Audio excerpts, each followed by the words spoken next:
तो molecular genetics में basically हमको पढ़ना क्या है, central dogma of molecular biology जो हम बहुत बार डिस्कस कर चुके हैं ऑलरेडी, उसी को हम इलाबोरेट करके पढ़ेंगे। इसमें बहुत सारे टॉपिक्स तो हम ऑलरेडी कवर कर चुके हैं फर्स्ट ईयर में,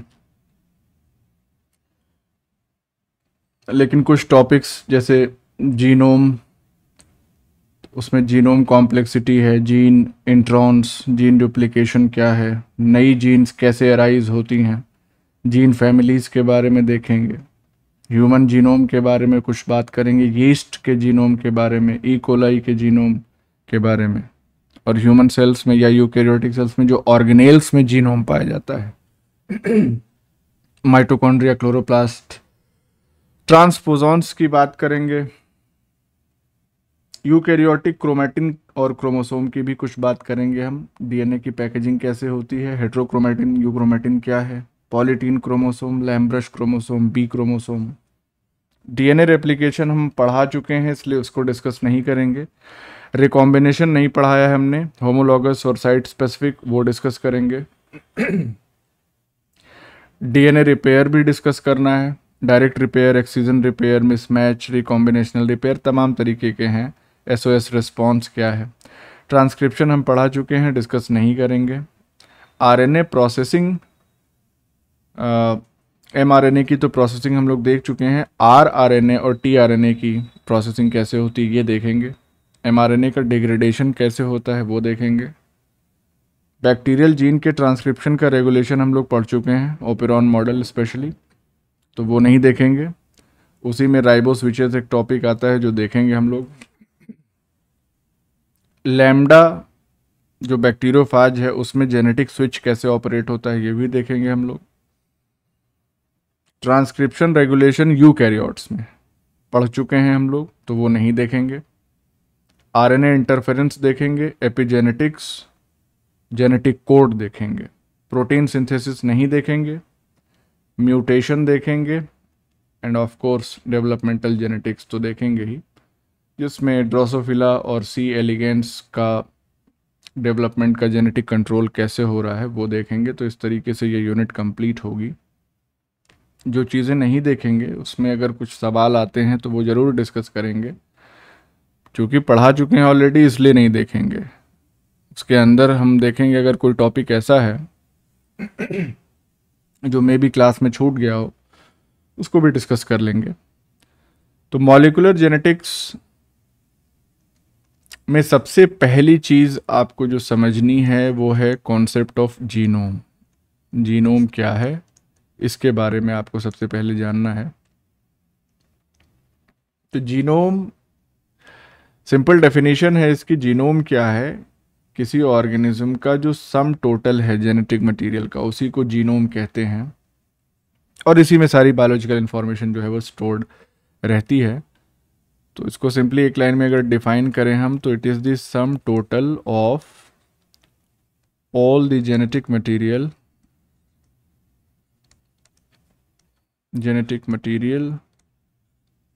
ऑफ एन ऑर्गेनिज्म। थोड़ा सा और इसको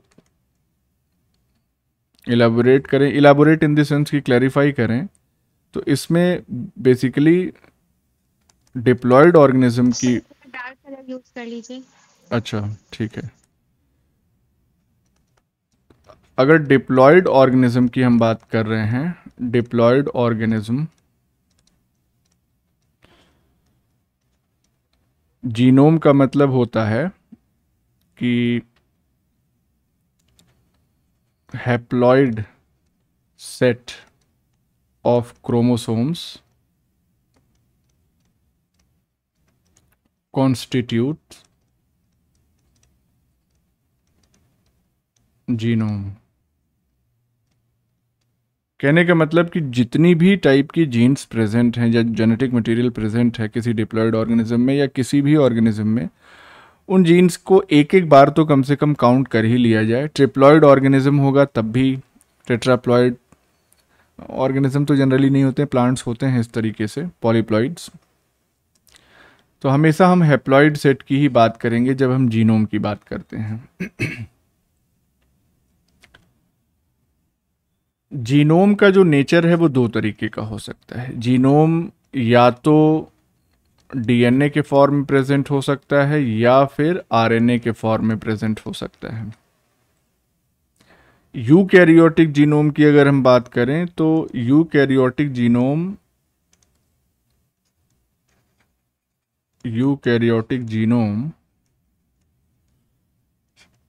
दो टाइप के हो सकते हैं या दो डिस्टिंक्ट पार्ट्स हैं। एक तो कहलाता है न्यूक्लियर जीनोम और दूसरा कहलाता है ऑर्गेनेलर जीनोम। तो जाहिर सी बात है, न्यूक्लियस के पास जो जेनेटिक मटेरियल है, डीएनए है, वो न्यूक्लियर जीनोम कॉन्स्टिट्यूट करेगा। और ऑर्गेनेलर जीनोम जो डीएनए कंटेंट ऑर्गेनेल्स के पास है, जैसे कि माइटोकॉन्ड्रिया हो गया, क्लोरोप्लास्ट हो गया, तो इनके अंदर पाया जाने वाला जो mitochondrial DNA, chloroplast DNA, it will constitute organellar genome. एक और वैरायटी यूकैरियोटिक जीनोम की आती है, स्पेशली लोअर यूकैरियोट्स की अगर हम बात करें, बहुत प्रिमिटिव। तो इन लोअर यूकैरियोट्स यहाँ पे एडिशनल डीएनए भी प्रेजेंट रहता है। एडिशनल डीएनए इज प्रेजेंट, और ये जो एडिशनल डीएनए होता है ये किस फॉर्म में होता है? As plasmid.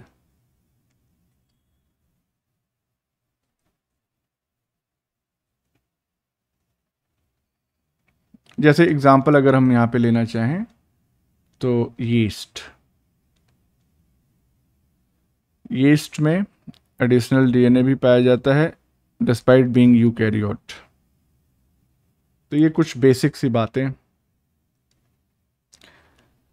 अगर इसका क्लासिफिकेशन देखना है तो we can have a look.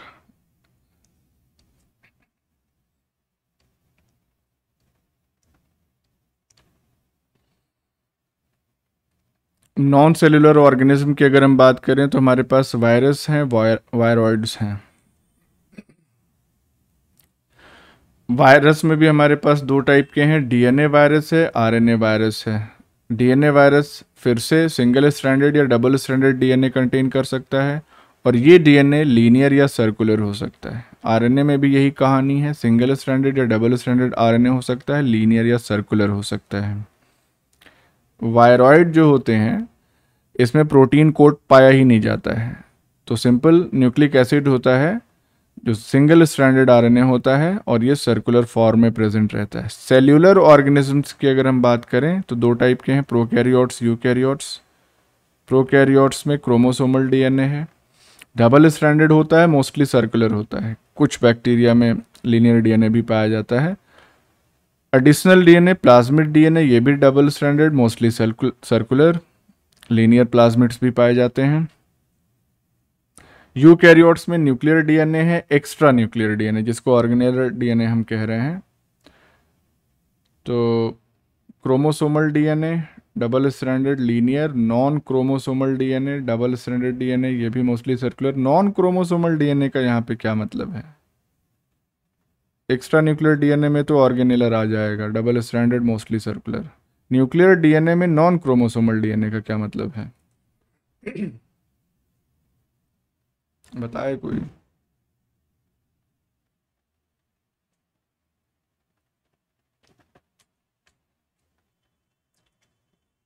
नहीं मालूम? नहीं मालूम तो यहाँ पे क्वेश्चन मार्क लगा के आगे बढ़ रहे हैं। याद आ जाए तो बताना, नहीं तो भी बताएंगे हम। अब देखो, जीनोम की बात कर रहे हैं तो जीनोम के साइज की भी बात आती है।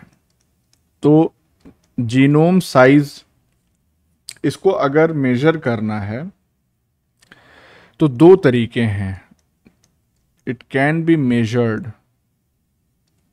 बाय टू मेथड्स, और वो दो मेथड्स कौन कौन से हैं? सबसे पहला तो ये है कि बाय मास, कितना कंटेंट है डीएनए का उससे हम मेजर कर सकते हैं, और दूसरा है by number of base pairs, इससे भी जीनोम का साइज जो है वो डिटरमाइन कर सकते हैं। मास से डिटरमाइन करने का क्या मतलब है? मास का मतलब ये हो गया कि पिकोग्राम में मास मेजर करते हैं, पिकोग्राम, और एक पिकोग्राम कितना होता है? 10⁻⁻12 ग्राम। नंबर ऑफ बेस पेयर्स से अगर हम मेजर करना चाहें तो इन दोनों को आपस में कोरिलेट भी कर सकते हैं। कैसे? एक पिकोग्राम जो होता है is equal to 978 mega base pairs. तो मेगा लगा दिया, इसका मतलब क्या हो गया? 978 इंटू 10⁻6 बेस पेयर्स। शॉर्ट में इसको MBP लिख देते हैं, मेगा बेस पेयर को। तो अगर बेस पेयर पता हो तो मास कैलकुलेट कर सकते हैं, मास पता हो तो नंबर ऑफ बेस पेयर्स का रफ आइडिया हम लगा सकते हैं। अब एक चीज, अगर हम जीनोम साइज के रेंज की बात करें कि इट रेंजेस फ्रॉम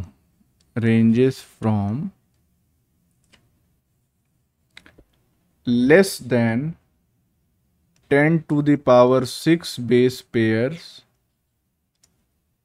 कहाँ पे? फॉर एग्जाम्पल माइकोप्लाज्मा, और माइकोप्लाज्मा जो होता है वो क्या है? Smallest prokaryote.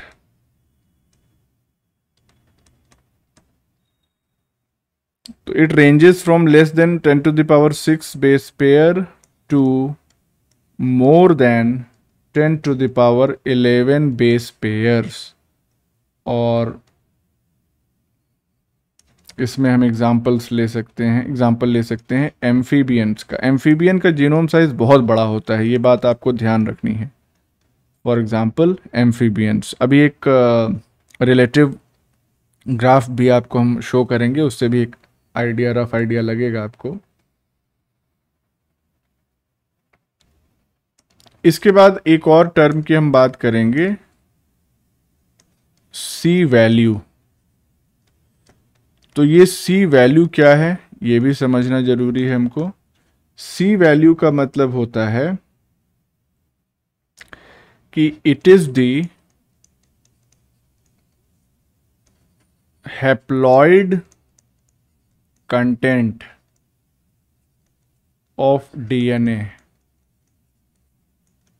In a diploid organism.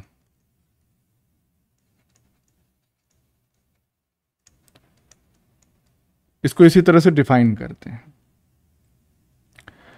कोई डिप्लॉयड ऑर्गेनिज्म है, उसमें डीएनए का जो हैप्लॉइड कंटेंट है, एक बार सारी जीन्स को हम देख रहे हैं, उसको मेजर कर रहे हैं, तो that will be called as C value.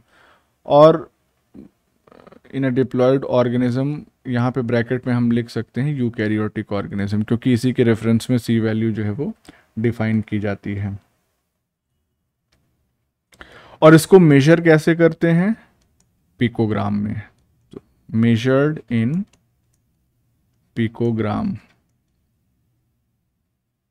ठीक है। यहीं पे एक टर्म और आता है, जब सी वैल्यू की बात करते हैं तो हम सी वैल्यू पैराडॉक्स की भी बात करते हैं। बताएगा कोई? शायद हम बता चुके हैं सी वैल्यू पैराडॉक्स बहुत पहले।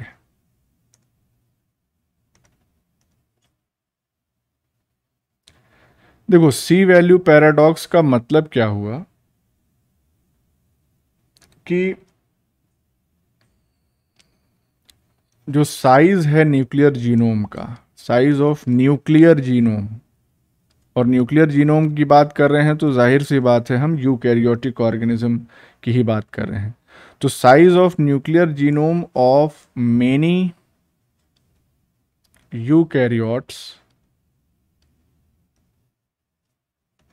does not correlate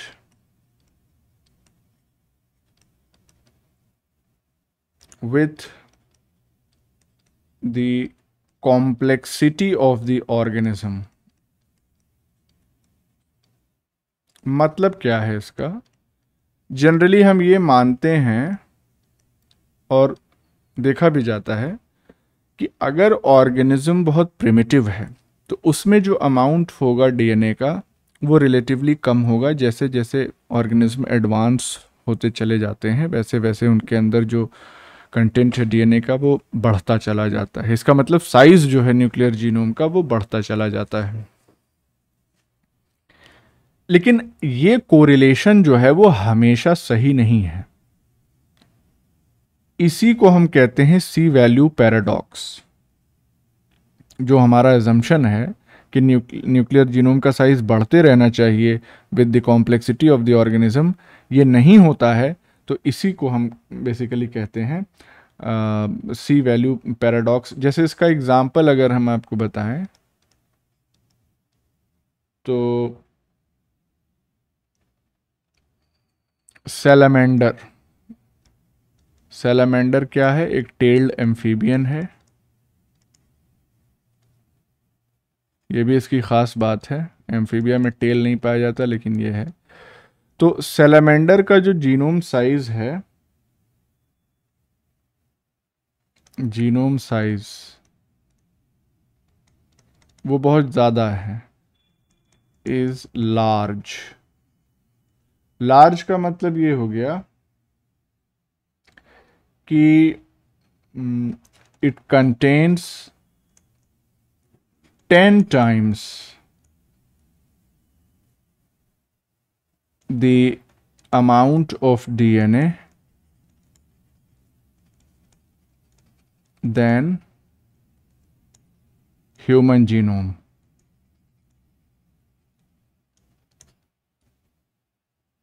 तो हमसे भी 10 गुना ज़्यादा इसका जीनोम साइज है।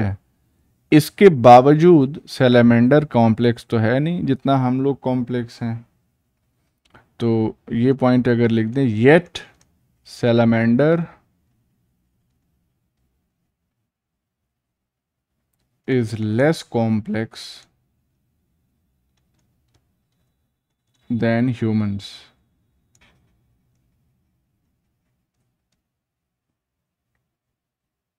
ठीक है। इसी तरह से एक और एग्जांपल है हमारे पास, अगर कलर चेंज करें तो वो है एग्जांपल मार्बल्ड लंगफिश का।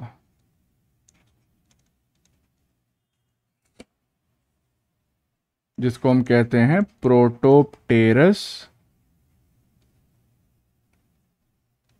एथियोपिकस। प्रोटोप्टेरस एथियोपिकस, इसका जो जीनोम साइज है, या सिंपली हम लिख दें it contains 40 times the amount of DNA than a typical human cell।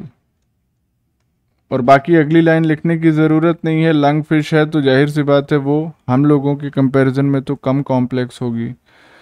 40 गुना ज़्यादा डीएनए का अमाउंट होने के बाद भी हम लोगों से बहुत प्रिमिटिव है। तो ये जो एग्जांपल्स हैं ये सी वैल्यू पैराडॉक्स को जस्टिफाई करते हैं। तो एक तरीके से हम इसको रीडिफाइन कर सकते हैं सी वैल्यू पैराडॉक्स को कि this lack of correlation between genome size and organism complexity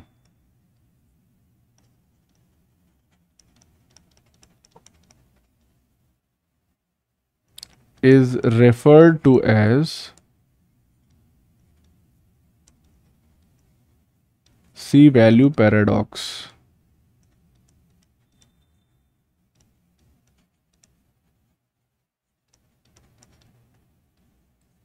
ठीक है, तो इस तरीके से हम इस नतीजे पे पहुंच सकते हैं कि जीनोम साइज जो है उससे हम बायोलॉजिकल कॉम्प्लेक्सिटी ऑर्गेनिज्म की पता नहीं लगा सकते इन जनरल। अब इसको समझने के लिए या इसको कोरिलेट करने के लिए एक इमेज का हम लोग हेल्प लेंगे।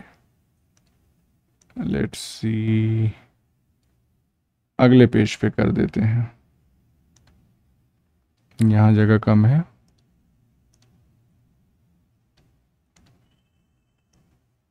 इसमें आप देख सकते हैं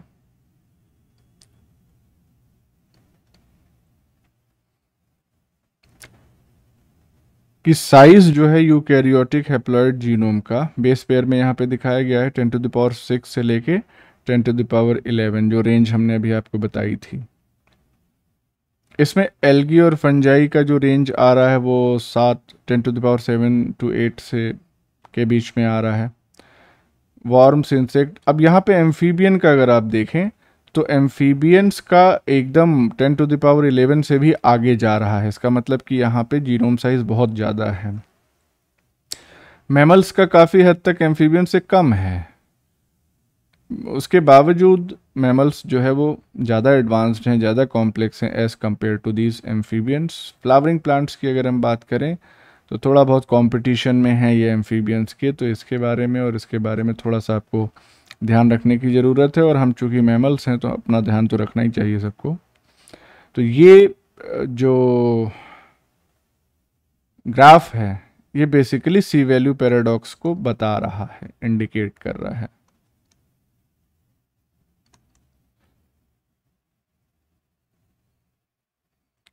एक और इमेज, ये वाली इमेज तो हम यहीं पे शेयर कर सकते हैं, सब ऑफ कोर्स बुक से ही है, लेकिन पेज नंबर का इशू कुछ आता है बुक में। हम जो पेज नंबर हमारे बुक में है वो हो सकता है आपके में नहीं हो, तो उससे अच्छा है कि यहीं पे इकट्ठा कर दिया जाए सब कुछ। तो यहाँ पे जीनोम साइज जो है कुछ स्पेसिफिक यूकैरियोट्स का दिया गया है, जिसको अगर थोड़ा याद रखेंगे तो सही है, क्योंकि ये सारे ऑर्गेनिजम्स जो हैं वो बेसिकली मॉडल ऑर्गेनिजम्स हैं। इन पे बहुत सारे एक्सपेरिमेंट्स दुनिया भर की तमाम लैब्स में होते रहते हैं। तो यीस्ट है 12 मेगाबेस, सिनोरैप्टाइटिस है 100 मेगाबेस, एरेबडोप्सिस ये थैलियाना 140, Drosophila 170 megabase, Homo sapiens 3200 megabase, pairs Oryza sativa 470। चावल के पास हमसे ज़्यादा डीएनए है। बताओ, उस चावल को हम लोग खा लेते हैं, लेकिन कोई बात नहीं, हमसे ज़्यादा नहीं है, हमसे तो कम ही है, बाकी इन सबों से ज़्यादा है। हमारे पास 3200 है। तो थोड़ा सा उसको रफ आइडिया उसका रखेंगे तो फ़ायदा पहुँचाएगा। जी, पैराडॉक्स का मतलब क्या हुआ? पैराडॉक्स जो है लिटरल टर्म है।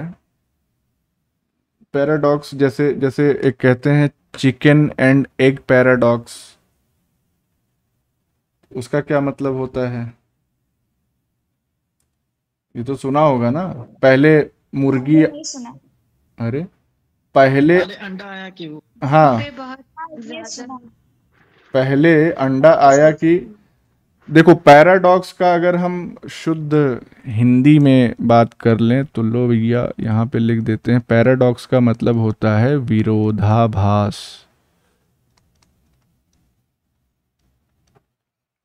है ना। दोनों बातें, सी वैल्यू की जो बात है वो विरोधाभासी है ना, कि हम तो मानते हैं या प्रिजम्पशन यही है कि जीनोम का साइज जैसे जैसे या ऑर्गेनिज्म की कॉम्प्लेक्सिटी जैसे जैसे बढ़ती जाएगी उसके जीनोम का साइज बढ़ना चाहिए। लेकिन यहाँ पे हम देख रहे हैं कि एम्फीबियन के जीनोम का साइज तो बहुत ज़्यादा है, फिर भी ये रिलेटिवली लेस कॉम्प्लेक्स है एज़ कम्पेयर टू मैमल्स जिसका जीनोम साइज छोटा है, कम है। तो यही विरोधाभासी बात हो रही है यहाँ पे। तो पैराडॉक्स मतलब विरोधाभास। ठीक है, तो ये हो गया। अब देखिए जीनोम सीक्वेंसेस जो होते हैं यूकैरियोट्स में वो किस तरीके के पाए जाते हैं, इसकी अगर हम बात करें, जीनोम सीक्वेंसेस इन यूकैरियोट्स, ये दो टाइप के मेनली पाए जाते हैं। एक को हम कहते हैं नॉन रेपिटिटिव सीक्वेंसेस और दूसरे को कहते हैं रेपिटिटिव सीक्वेंसेस।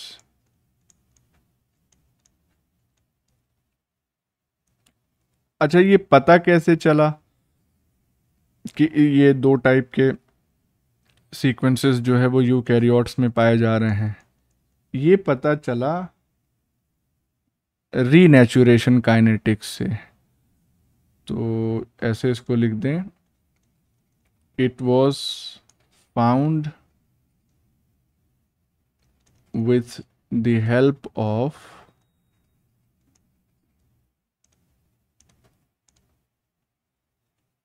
रीनेचुरेशन, या इसको हम कह सकते हैं रीएसोसिएशन काइनेटिक्स। अब ये क्या होता है इसके बारे में तो हम लोग डिटेल में डिस्कस करेंगे ही। एक्चुअली में होता यही है कि जो जीनोम है ऑर्गेनिज्म का उसको पूरा एक्सट्रैक्ट करके और छोटे छोटे कुछ 100 बेस पेयर्स के सेगमेंट्स में फ्रैक्शनेट कर दिया जाता है, तोड़ दिया जाता है। उसके बाद उसको डीनेचर कराया जाता है, क्योंकि जीनोम जो है वो डीएनए डबल स्ट्रैंडेड रहेगा, तो उसको रीनेचर कराने के लिए थोड़ा टेम्परेचर बढ़ा देते हैं मीडियम का, तो वो खुल जाता है, सिंगल स्ट्रैंड में कन्वर्ट हो जाता है।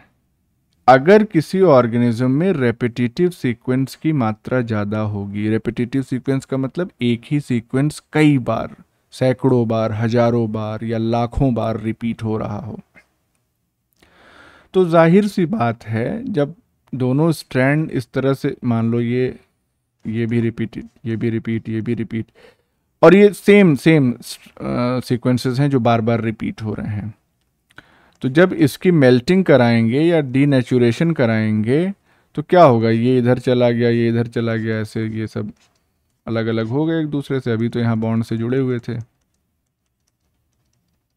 अलग अलग हो गए। लेकिन चूंकि इनकी संख्या इतनी ज़्यादा है रेपिटेटिव सीक्वेंसेस की कि जब फिर से वापस से टेम्परेचर कम करेंगे तो हो सकता है ये वाला वापस इससे ना जुड़ के इस वाले से जुड़ जाए, कॉम्प्लीमेंटरिटी बस होनी चाहिए। ये वाला इससे जुड़ जाए, ये वाला इससे आके जुड़ जाए, लेकिन जुड़ने के लिए कम से कम सीक्वेंसेस तो मौजूद होने चाहिए।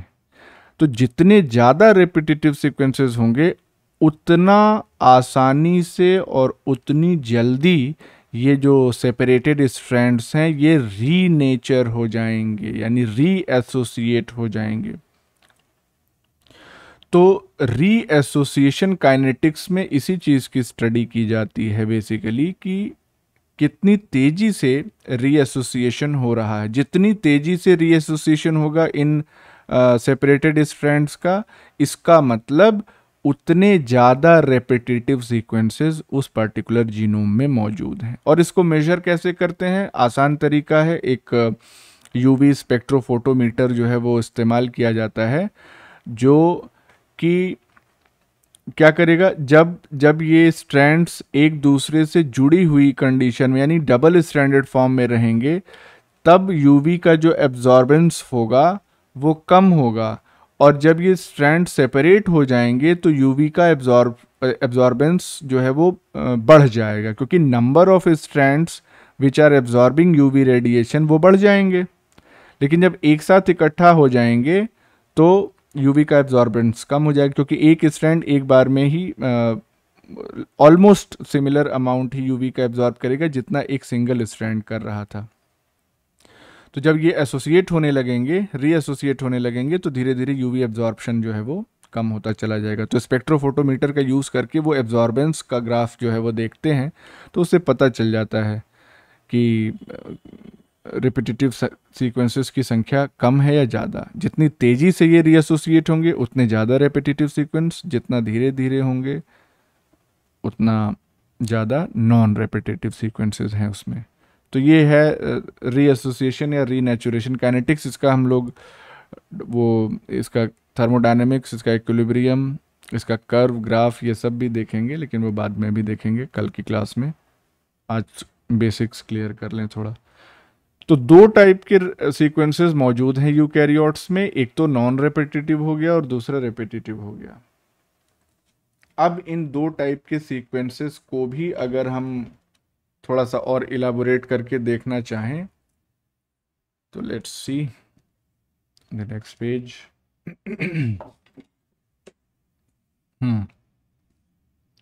बाकी हम वो डिफाइन नहीं कर रहे हैं, नॉन रेपिटेटिव नहीं रिपीट होंगे, रेपिटेटिव रिपीट होंगे, वो तो पता चल रहा है उसके नाम से ही। अब जो पॉइंट आता है वो ये है कि जो प्रोपोर्शन है, proportion of repetitive and non repetitive sequences, ये क्या होता है? It varies among organisms. जाहिर सी बात है,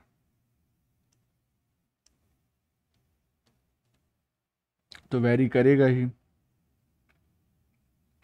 जैसे एग्जाम्पल लें हम, प्रोकैरियोट्स की अगर हम बात करें तो प्रोकैरियोट्स में क्या होता है? They contain only non repetitive sequences. वहीं पे लोअर यूकैरियोट्स की अगर हम बात करें तो लोअर यूकैरियोट्स में mostly non repetitive sequence present होते हैं डीएनए में। Sequences are present. लेकिन जब हम हायर यूकैरियोट्स की तरफ बढ़ते हैं तो हायर यूकैरियोट्स में रेपिटेटिव सीक्वेंसेस की संख्या जो है या मात्रा बढ़ती चली जाती है। तो हायर यूकैरियोट्स में रेपिटेटिव सीक्वेंसेस constitute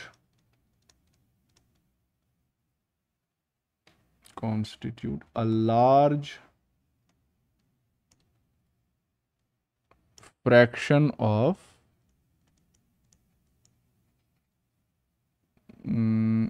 जीनोम। यानी कि जीनोम का ज़्यादातर हिस्सा जो है वो रेपिटेटिव सीक्वेंसेस का बना होता है। जैसे यहाँ पे फिर से एक एग्जांपल इसी में ले रहे हैं, एम्फीबियंस की बात करें हम, क्योंकि इनका जीनोम साइज बहुत बड़ा है।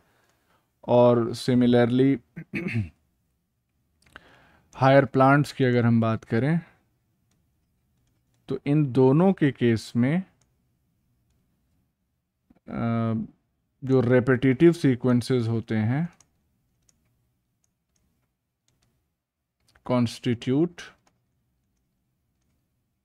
80% ऑफ द जीनोम। तो जीनोम का 80% हिस्सा तो रेपिटेटिव सीक्वेंस ही बना रहे हैं यहाँ पे। तो जितने ज़्यादा रेपिटेटिव सीक्वेंसेस होंगे, जाहिर सी बात है जीनोम का साइज भी उतना ज़्यादा होगा। तो यहाँ पे एम्फीबियंस या हायर प्लांट्स जो हमने ग्राफ में देखा था, इनका जीनोम साइज बहुत बड़ा था। तो क्यों था? क्योंकि इसमें एक ही सीक्वेंस कई बार रिपीट हो जा रहा है, तो ऐसा हो रहा है, जीनोम साइज बढ़ जा रहा है। अब रेपिटेटिव सीक्वेंसेस भी फिर से दो टाइप्स में डिवाइड किए जा सकते हैं, और वो कौन कौन से टाइप्स हैं देख लेते हैं। रेपिटेटिव सीक्वेंस दो टाइप्स हैं।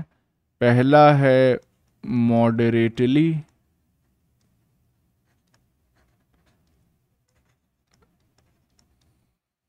शॉर्ट में RS लिख दे रहे हैं, बार बार क्या लिखेंगे, और दूसरा है हाईली रेपिटेटिव सीक्वेंसेस। तो इन दोनों में बेसिक डिफरेंस क्या है मॉडरेटली रेपिटेटिव सीक्वेंसेस में और हाईली रेपिटेटिव सीक्वेंसेस में? कुछ तो ये पेन सही नहीं चल रही है, खैर दिख रहा है तुम लोगों को सही लिखता हुआ? जी सर दिख रहा है। हाँ हाँ सर दिख रहा है।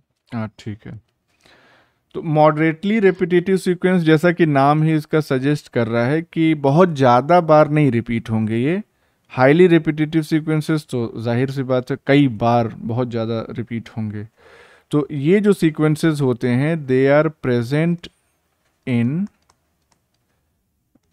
few hundred to several thousand copies in the genome। तो किसी गिवन जीनोम में इनकी कुछ 100 से लेके कई हजार कॉपीज जो है वो इन मॉडरेटली रेपिटेटिव सीक्वेंसेस की प्रेजेंट हो सकती है। वहीं चलो इसका अगला पॉइंट भी हम डिस्कस कर दें मॉडरेट का ही। ये जो सीक्वेंसेस होते हैं ये पूरे जीनोम में डिस्ट्रीब्यूटेड या डिस्पर्स्ड होते हैं, तो generally remain dispersed throughout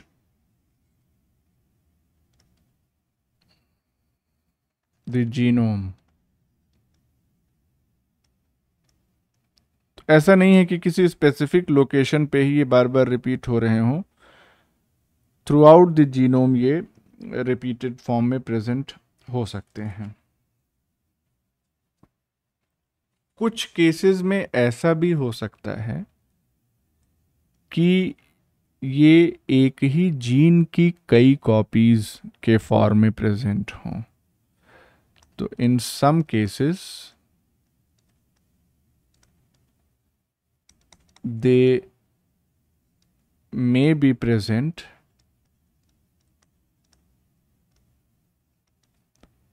as multiple copies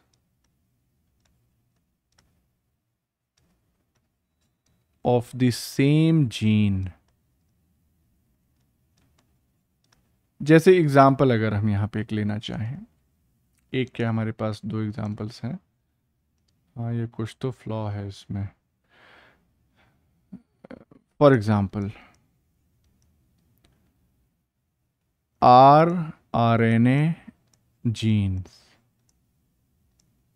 तो RNA को कोड करने वाली जीन्स जो होती हैं ये कई कॉपीज में प्रेजेंट होती हैं। क्यों? क्योंकि इसका पर्पस है RNA की बहुत ज़्यादा मात्रा जो है किसी भी समय सेल को चाहिए होती है। तो जाहिर सी बात है एक दो RNA की जीन्स होंगी तो उतना RNA तो नहीं एक्सप्रेस कर पाएंगी। तो जब ज़्यादा मात्रा चाहिए किसी पर्टिकुलर प्रोटीन की या न्यूक्लिक एसिड की तो उसको कोड करने वाली जीन की कॉपीज़ बहुत ज़्यादा मात्रा में होनी चाहिए। सिमिलरली हिस्टोन जीन्स जो होती हैं, जाहिर सी बात है जब सेल को डिवाइड करना होगा तो उसका DNA भी रेप्लिकेट करेगा, और जब रेप्लिकेट करेगा तो उसकी पैकेजिंग भी होनी है। पैकेजिंग के लिए फिर हिस्टोन प्रोटीन्स चाहिए, तो उसकी भी मात्रा ज़्यादा चाहिए। तो हिस्टोन को कोड करने वाली जो जीन्स होती हैं वो भी मल्टीपल कॉपीज़ में प्रेजेंट होती हैं, लेकिन इतनी ज़्यादा भी कॉपी नहीं होती है कि वो हाईली रिपीटेड सीक्वेंस में चला जाए, मॉडरेटली रिपीटेड सीक्वेंस में होता है। तो ये थोड़ा सा एग्जांपल इस पॉइंट ऑफ व्यू से इम्पॉर्टेंट हो जाता है। इसके अलावा एक और बहुत इम्पॉर्टेंट एग्जांपल है। तो एक ये हो गया, दूसरा ये हो गया, तीसरा एग्जांपल है ट्रांसपोजॉन्स का। ये तो क्वेश्चन कई बार पूछा जा चुका है कि एक्चुअली में जो ट्रांसपोजॉन्स होते हैं वो मॉडरेटली रिपीटेड होते हैं या हाईली रिपीटेड होते हैं। तो ट्रांसपोजॉन्स जो है वो मॉडरेटली रिपीटेड सीक्वेंस में होते हैं। जंपिंग जीन्स इनको कहते हैं, इनके बारे में भी हम लोग डिटेल में पढ़ेंगे। तो ये तीनों एग्जाम्पल्स बहुत इंपॉर्टेंट है, ये आपको याद रखना है, मॉडरेटली रिपीटेड सीक्वेंस के एग्जाम्पल्स हैं। अब बात करते हैं हम हाईली रिपीटेड सीक्वेंसेस की। तो हाईली रिपीटेड सीक्वेंस में क्या है कहानी कि they are present in very large numbers या कॉपी नंबर्स, बहुत ज़्यादा इनकी संख्या होती है, मिलियंस में हो सकती है। कहाँ वहाँ पे हजारों में हो रही थी, यहाँ पे मिलियंस में हो रही है, दसियों लाख कॉपीज जो है इसकी प्रेजेंट हो सकती है किसी पर्टिकुलर जीनोम में। और एक बात यहाँ पे ध्यान देने वाली ये है कि चूंकि संख्या बहुत ज़्यादा है इनकी, तो इसलिए साइज बहुत ज़्यादा नहीं बड़ा होगा इनका। यानी कि जो सीक्वेंस रिपीट हो रहा है बार बार, उस रिपीट सीक्वेंस का साइज छोटा होगा। तो ये बात ध्यान रखनी है कि each copy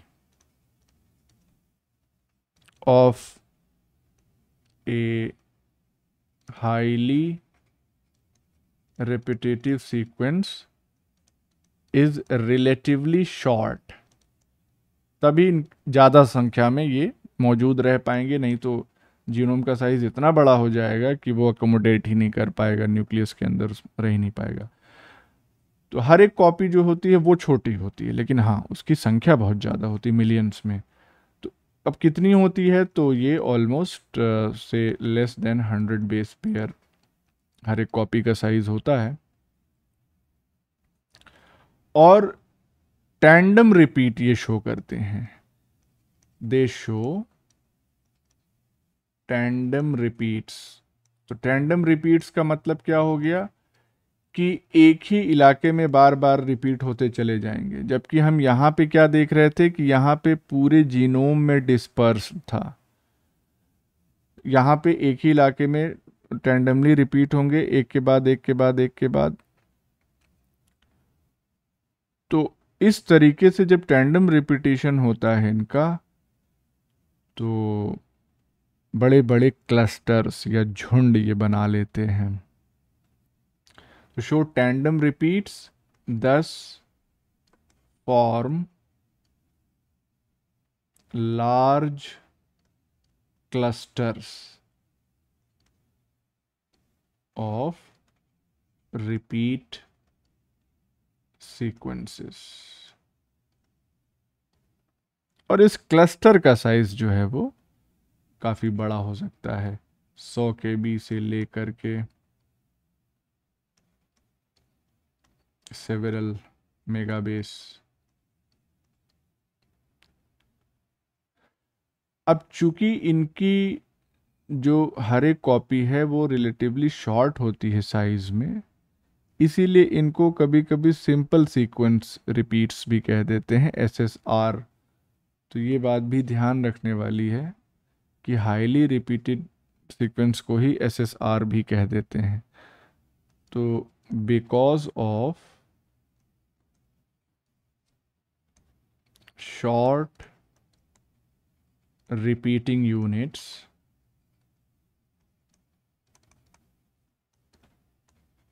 it is also known as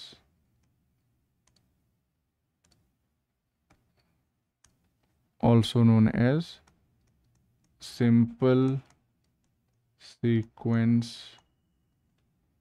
repeats, SSRs। और ये यूजुअली कहाँ पे पाए जाते हैं जीनोम में, तो ये भी इम्पॉर्टेंट पॉइंट है कि ऑफन प्रेजेंट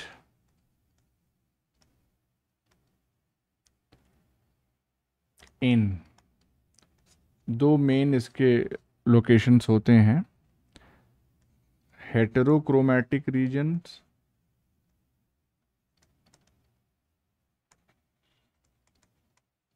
और सेंट्रोमियर्स। तो इन दो इलाकों में हाईली रिपीट सीक्वेंसेस या सिंपल सीक्वेंस रिपीट्स प्रेजेंट होते हैं। तो ये एक बेसिक आइडिया था। इन सब टर्मिनोलॉजीज़ का आगे बहुत ज़्यादा इस्तेमाल होने वाला है, तो इसको ध्यान से पढ़ के और याद रखेंगे तो फिर आगे चीज़ें आसान होती चली जाएंगी।